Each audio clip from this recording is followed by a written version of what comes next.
오늘의 주요 뉴스입니다. 부산에서 열린 세계 최대 우주과학 학술대회 코스파 총회에서 국제우주협력의 장이 마련됐습니다.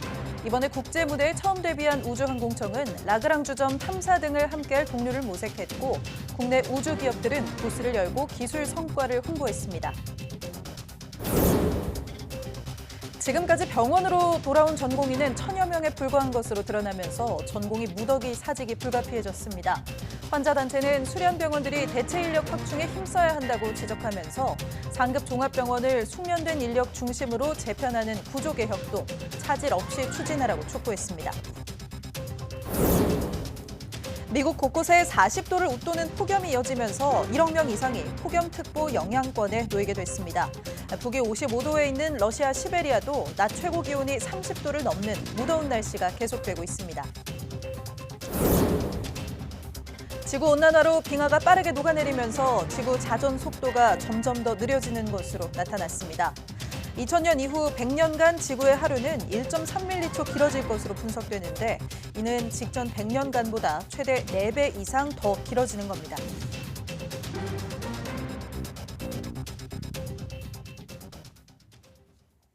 여러분 안녕하십니까? 사이언스 투데이 시작합니다. 전 세계 우주 과학자들이 한자리에 모여 우주 분야 발전을 논의하는 학술 총회가 국내 최초로 부산에서 열렸습니다.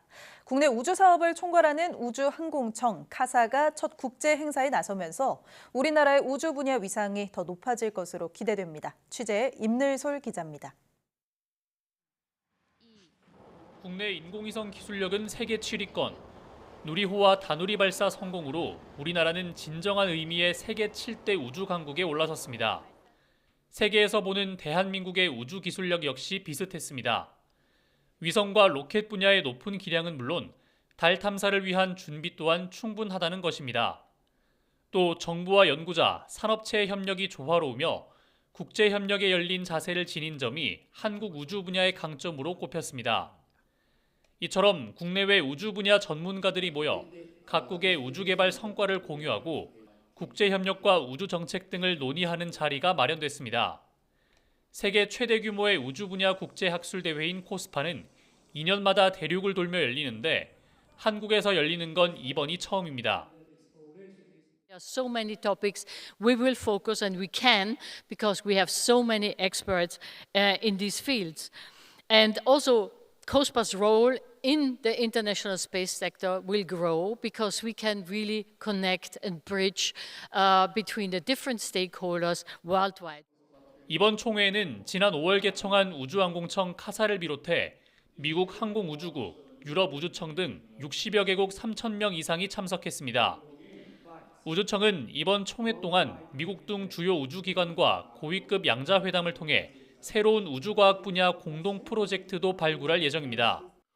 Hosting the COSPA Scientific Assembly in Korea demonstrate our willingness to actively contribute to the global space science community.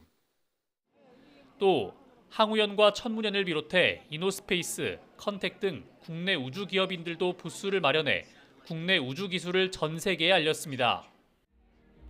대한민국에서 최초로 부산에서 열리는 이번 총회는 우리나라 우주과학 수준이 국제적으로 인정받았다는 것에 의미가 있습니다. 우주항공청은 이번 총회를 계기로 우주과학과 우주탐사 분야에서 구체적인 국제협력을 이끌어내겠다는 계획입니다. YTN 사이언스 임늘솔입니다. 이처럼 코스파 총회에서는 각국의 우주 분야 국제 협력 논의도 활발하게 진행되고 있는데요. 우리나라도 라그랑주 L4 지점과 소행성 아포피스 탐사를 함께할 동료 찾기에 나섰습니다. 이어서 장하영 기자입니다. 화성에 물이 있다는 사실을 알아낸 로리 레신 미국 제트 추진 연구소장. 현재도 탐사 로버 퍼서비어런스가 가열차게 화성을 탐사하고 있는데 이 시료를 지구로 가지고 돌아오기 위해 유럽 우주국과 함께 우주선을 쏘아 올릴 예정입니다. The rocket will launch and put a small capsule into orbit, which is then grabbed by an orbiter that's being built by the European Space Agency. Again, fantastic collaborations across the globe to make Mars sample return happen, and that will get the samples back to Earth if we work together and partner to bring the answer to this question to life. 제트추진연구소는 미국의 우주 탐사 핵심 기관이지만 최근 예산이 절반 넘게 줄어들면서 인력 감축까지 해야 했습니다. 우주에 인류 말고 다른 생명체가 있을까라는 중요한 질문에 답하기 위해 국가 간 우주 경쟁으로 인한 중복 투자를 지양하고 협력해야 한다는 주장은 총회 내내 반복됐습니다. 각 나라의 우주 성과를 공유하는 자리에서도 협력 사례 공유와 제안이 쏟아졌습니다. 일본과 인도는 달 남극에 착륙하는 루펙스라는 이름의 미션을 함께 수행하고 있는데 이미 찬드라얀 3호를 성공시킨 인도가 착륙선을, 일본이 발사체와 탐사 로버를 담당합니다. 달 탐사선 창어 6호까지 성공시키며 달의 극지방을 탐사하고 토양도 대량으로 가져온 중국은 달 우주정거장 프로그램에 각국이 참여하길 원한다고 밝혔습니다. 这个项目呢是一个开放的工程，我们欢迎各国同行呢加入到这个月球客运站的项目。目前有14个国家和国际组织签署了这个参与月球客运站计划的项目这个协议。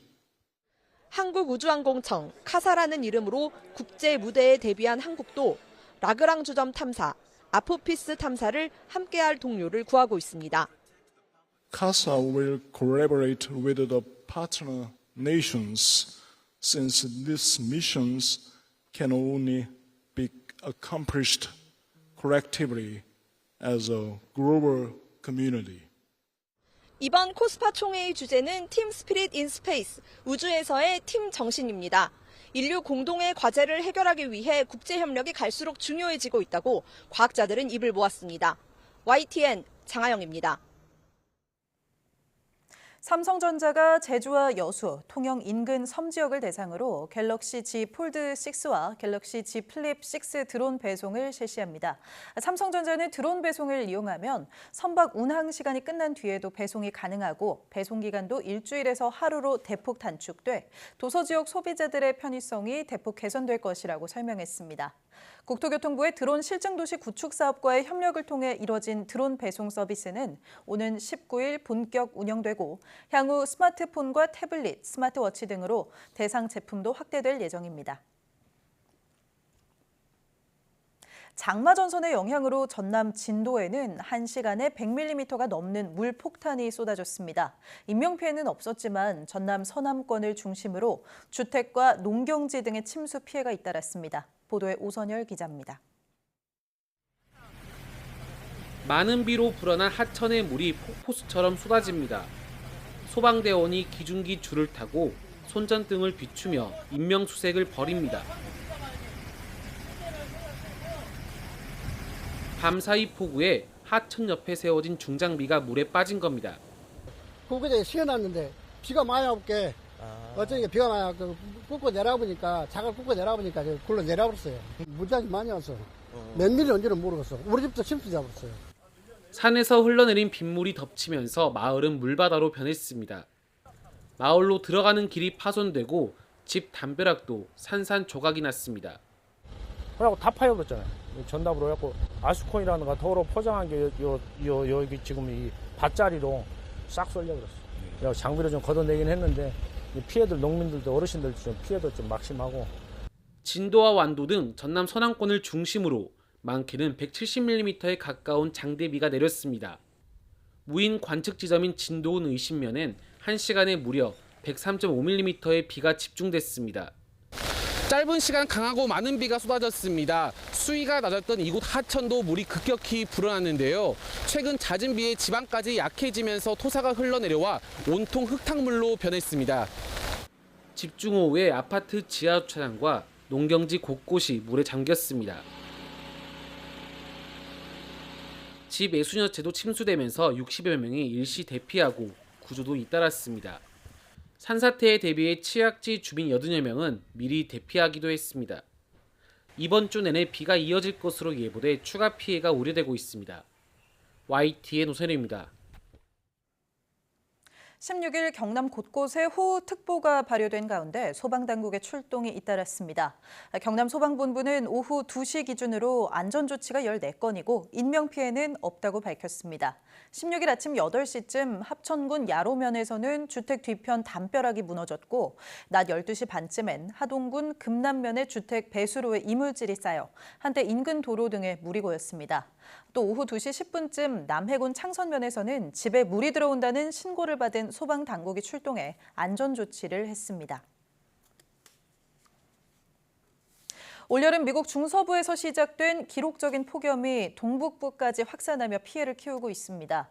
CNN과 워싱턴 포스트 등은 현지 시간 15일 기준 미국에서 1억 명이 넘는 인구가 폭염특보 영향권에 놓여 있다고 보도했습니다. 네바다주 라스베이거스는 최근 일주일 넘게 폭염이 이어지는데 지난 7일 역대 최고 기온인 섭씨 49도를 기록한 뒤 연일 46도를 넘는 기온이 이어지고 있습니다. MBC 방송 등은 최근 네바다주와 텍사스주 등 6개 주에서 최소 38명이 열 관련 질환으로 숨진 것으로 추정했고 당국은 야외 수영장과 박물관을 폐쇄했다고 전했습니다. 이번 주 들어 폭염은 동부 해안까지 확산해 워싱턴 DC와 볼티모어, 필라델피아, 노스캐롤라이나 동부, 버지니아 남동부 등 지역의 최고 수준의 폭염 경보가 발령됐습니다.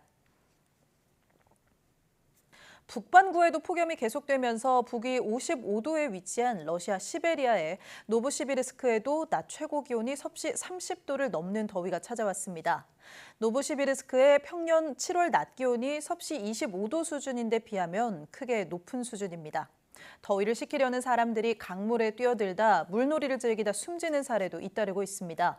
올 여름 어린이 16명을 포함해 48명이 익사했는데 이는 지난해 2배 수준이라고 현지 언론들이 보도했습니다.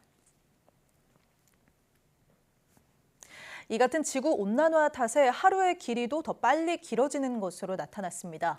스위스 취리히 연방공과대 연구진은 현지 시간 15일 기후변화가 지구의 자전 속도에 미치는 영향을 조사한 결과를 과학저널 미국 국립과학원 회보에 발표했다고 영국 가디언이 전했습니다.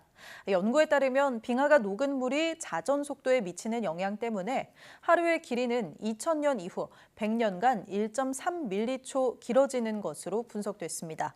앞서 1900년부터 2000년까지 100년간 하루의 길이는 0.3에서 1.0밀리초 증가한 것으로 나타났습니다. 남극과 그린란드 빙하의 녹은 물은 적도 부근의 해수를 늘리고 이에 따라 지구가 자전하는 속도도 늦춰진다는 겁니다. 달의 인력에 따른 해수 변화 등 지구 표면의 해수량의 증가와 감소는 지구 자전 속도에 영향을 미치는 요인 중 하나입니다. 연구팀은 2000년 이후 지구 온난화로 빙하가 더 많이 녹게 되면서 이렇게 자전 속도가 더 늦춰졌다고 설명했습니다.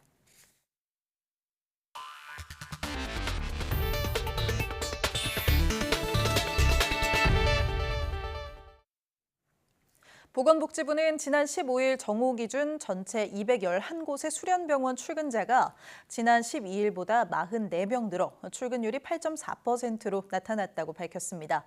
출근자 수는 전체 전공의 13,756명 가운데 1,155명 수준으로 전공의 복귀와 사직 처리 마감일인 15일까지 복귀한 전공의가 극히 소수였다는 것을 보여줍니다. 이와 관련해 조규홍 보건복지부 장관은 16일 국회 보건복지위원회 전체 회의에서 전공의 복귀와 사직 처리 마감일이 지났지만 복귀 의견을 낸 전공의들이 많은 것 같지 않다고 설명했습니다. 또 복귀 시한이 마감됐고 오는 17일에 보고를 받기로 했다면서 정확한 숫자는 말할 수 없지만 그렇게 많지 않은 것 같다고 덧붙였습니다. 저조한 복귀율을 예상했느냐는 질문에는 복귀보다는 사직 수가 더 많을 것으로 생각했다며 정부는 9월 수련에 돌아오면 특례를 제공하기로 했는데 이번 결과를 보고 전공의들을 더 설득할 수 있는 가시적인 정책을 발표하겠다고 답했습니다. 미복귀 전공의에 대한 전국 수련병원들의 사직 처리가 마무리되는 대로 조만간 하반기 전공의 모집 절차가 진행될 전망입니다. 정부는 16일 의사 집단행동 중앙재난안전대책본부 회의를 열고 수련병원들이 전공의 사직 처리를 마치고 결원 규모를 확정하면 오는 22일부터 하반기 전공의 모집을 진행할 예정이라고 밝혔습니다. 정부는 또 이번 주에 의료개혁 특위 산하 전문위원회를 열고 의료개혁 방안의 세부 과제들을 발굴할 예정입니다. 환자 단체가 수련병원들이 미복귀 전공의를 대체할 의사 인력을 확충하는 데 힘써야 한다고 강조했습니다. 한국환자단체연합회는 16일 성명을 통해 전공의 복귀 사직 마감 시한이었던 15일까지 최종 복귀한 전공의는 전체의 5% 미만일 것으로 보인다며 낮은 전공의 복귀율에 유감을 표한다고 밝혔습니다. 이어 전공의들의 미복귀는 예측 가능한 일이었다면서 전공의 복귀 여부와 상관없이 서울 빅5 병원을 포함한 수련 병원들은 돌아오지 않는 전공의를 대체할 의사 인력을 확충하는 데 전념해야 한다고 지적했습니다. 또 인력 확충을 통해 최근 정부가 발표한 상급 종합병원 구조전환 시범 사업이 진행되도록 준비해야 한다며 전공의 복귀 여부와 무관하게 상급 종합병원 구조 개혁을 차질 없이 추진하라고 촉구했습니다. 사직 처리된 전공의들이 버티기에 들어갈지 아니면 다른 병원에 재취업할지는 미지수입니다. 만약 전공의들이 병원으로 돌아가지 않는다면 의존도가 높은 대형 병원들을 중심으로 의료 체계에 큰 타격이 불가피할 전망입니다. 김주영 기자가 보도합니다. 전공의들의 사직서 수리 여부가 정리되면서 교착 상태였던 의정 갈등은 새로운 국면을 맞게 됐습니다. 전공의들의 행보에 따라 양상이 크게 달라질 것으로 보이는데 고민거리는 여전히 산적해 있습니다. 일단 수련병원들은 사직서의 수리 시점도 결정하지 못한 상황입니다. 주요 대형 병원들은 전공의들의 사직 규모를 보며 이번 주 안으로 결정한다는 방침입니다. 만약 상당수 사직 전공의들이 다른 병원으로라도 돌아갈 경우 의정 갈등은 마무리 단계로 들어갈 수 있습니다. 하지만 사직 상태에서 버티기에 들어간다면 정부도 수련병원들도 난감해질 수밖에 없습니다. 전공의의 공백을 메울 방법이 딱히 없기 때문입니다. 정부는 전문의 중심으로 빠르게 시스템을 바꾸고 병원 역할에 맞는 구조조정을 서두르겠다고 거듭 강조합니다. 상급 종합병원은 중증, 응급, 희귀질환 진료에 집중하고 중등증은 지역 종합병원, 경증은 동네 병의원에서 최적의 진료를 받는 혁신적 의료 공급 이용 체계를 확립해 나가겠습니다. 문제는 전문의 인력이 있는지, 예산은 충분한지, 구조조정 소요 시간이 얼마나 필요한지 등 구체적인 안조차 없다는 점입니다. 올해 의료 공백을 막기 위한 예비비조차 바닥을 보이는 것으로 알려진 가운데 현실적인 비상대책 마련이 가능할지 의문입니다. YTN 김주영입니다. 전국 보건의료산업 노동조합은 16일 기자회견을 열고 적자에 시달리고 있는 공공병원을 살리지 않으면 지역의료, 필수의료도 살릴 수 없다며 정부와 지자체가 지원에 나서야 한다고 주장했습니다.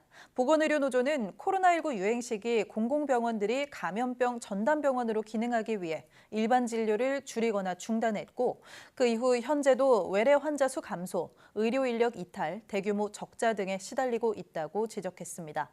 그럼에도 지방자치단체들은 비용 절감만을 강조하며 구조조정을 요구하고 있어 공공병원의 기능을 붕괴시키는 악순환을 낳고 있다고 비판했습니다. 노조는 생명과 지역을 살리는 의료개혁을 성공하기 위해서는 공공병원의 재정을 투입하고 공공병원 의사 양성을 위한 공공의대 설립에 나서야 한다고 촉구했습니다.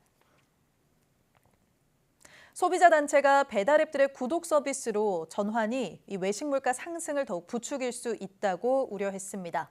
한국소비자단체협의회는 16일 성명에서 배달의 민족과 요기요, 쿠팡이츠 등 배달앱 구독 서비스로 인해 음식점의 수수료 부담이 커지고 배달이 지연되는 등 문제가 발생하고 있다고 밝혔습니다. 특히 배민이 다음 달부터 자체 배달 서비스인 배민 원 플러스의 중개 수수료를 3%포인트 올리기로 해 점주 부담을 더 키우고 있다고 지적했습니다. 협의회는 배달앱 업체들의 구독 서비스 전환에 따른 물가 상승 우려를 해결할 대안과 배달 지연 발생 시 소비자 피해 보상 기준을 마련하라고 촉구했습니다. 여름철 무더위가 기승을 부리며 유통업계에서 잇따라 대용량 음료를 내놓고 있는데요. 가파르게 오른 물가 부담에 비슷한 가격이면 양이 더 많은 상품을 찾는 수요가 커지고 있습니다. 보도에 황보혜경 기자입니다. 국내 한 편의점에서 파는 아이스 아메리카노입니다. 용량이 1240ml로 일반 제품의 2.4배입니다. 말 그대로 초대형인데 가격은 3,000원이 채 안 됩니다. 커피값이 좀 많이 부담이 되는 경우가 있는데 대용량의 커피가 3,000원도 안 하면 제 입장에서는 좀 많이 사 먹을 것 같아요. 편의점 대용량 커피 매출은 갈수록 증가 추세입니다. 올해 상반기 이 편의점의 500ml 이상 커피 음료 매출 증가율은 11.9%로 일반 캔 제품의 3배 수준이었습니다. 고물가 상황이 지속하면서 양이 더 많은 제품을 찾는 소비자들이 늘어난 영향으로 풀이됩니다. 특대형 컵라면이나 더 큰 삼각김밥 등 앞서 출시된 대용량 상품 인기에 힘입어 유통업계가 음료도 대용량으로 내놓고 있습니다. 프랜차이즈 제과점은 여름철을 맞아 기존보다 용량을 50% 늘린 커피를 출시했습니다. 지난 5월부터 한 달여 만에 100만 잔 넘게 팔렸습니다. 맥주 캔과 크기가 비슷한 콜라 제품도 등장했습니다. 소비자들 사이에서는 양을 줄이더라도 가격을 확 낮춘 제품을 원한다는 목소리도 적지 않습니다. 이건 용량이 너무 커서 좀 저에겐 부담스러워가지고 차라리 조금 작은 사이즈로 더 저렴한 상품이 나오면 좋을 것 같아요. 대용량 제품이 화제성으로 끝나지 않기 위해선 가격 대비 품질이 얼마나 만족스러운지가 관건이 될 것으로 보입니다. YTN 황보혜경입니다. 웨딩플레이션이라는 말 들어보셨나요? 결혼식을 뜻하는 웨딩과 물가 상승을 뜻하는 인플레이션을 합쳐 코로나 이후 급격하게 치솟은 결혼식 물가를 뜻하는 말입니다. 비싼 예식비뿐 아니라 과도한 위약금 청구와 각종 끼워 팔기 등으로 불만 민원까지 급증 추세인 것으로 나타났습니다. 김대겸 기자입니다. 코로나가 한창이던 지난 2021년 확진 숫자에 따라 매달 바뀌는 방역 지침 탓에 이른바 웨딩카 차량 시위가 벌어지기도 했습니다. 방역 지침을 지키려 울며 겨자 먹기로 하객 수를 줄이거나 심지어 결혼식까지 미뤘는데 정부와 웨딩업체 모두 비용은 나몰라라 했다는 겁니다. 스튜디오 드레스, 메이크업이라든지 사진, DVD, 한복, 기타 등등 다 위약금이 되기 때문에 이제는 모든 제한에서 벗어났지만 결혼식 관련 불만 민원은 오히려 더 증가 추세인 것으로 나타났습니다. 국민권익위가 최근 3년간 접수된 결혼식 관련 민원 1000여 건을 분석한 결과 올해 1월부터 3월까지 총 100여 건의 민원이 접수돼 지난해 같은 기간 대비 32% 급증한 것으로 나타났습니다. 월 평균으로 봐도 민원 집계를 시작한 지난 2021년 이래 가장 높은 수치를 기록했습니다. 구체적 민원 내용도 공개했습니다. 한 민원인의 경우 터무니없이 가격이 높은 이유를 물었더니 코로나 이후 모든 업체가 가격이 올라 그런 거라는 답을 들었다고 호소했습니다. 정가를 두세 배로 올려놓고 할인 가격에 판매한 뒤 정작 계약을 해지할 때는 다시 정가 기준으로 위약금을 부풀려 청구했다는 사례도 있었습니다. 한 예비신부는 계약 당시 사진으로 본 웨딩홀 모습이 실제와 달라 해약하려 했지만 이미 낸 계약금에 위약금까지 요구해 결국 마음에 들지 않는 결혼식을 앞두고 있다고 토로했습니다.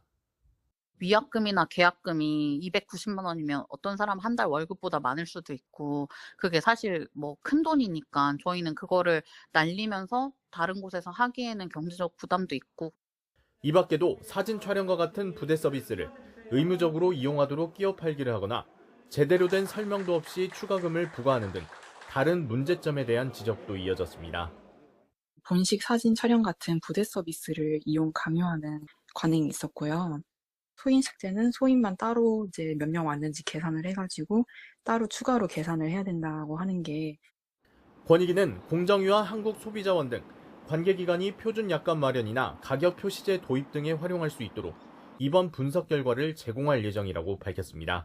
YTN 김대겸입니다.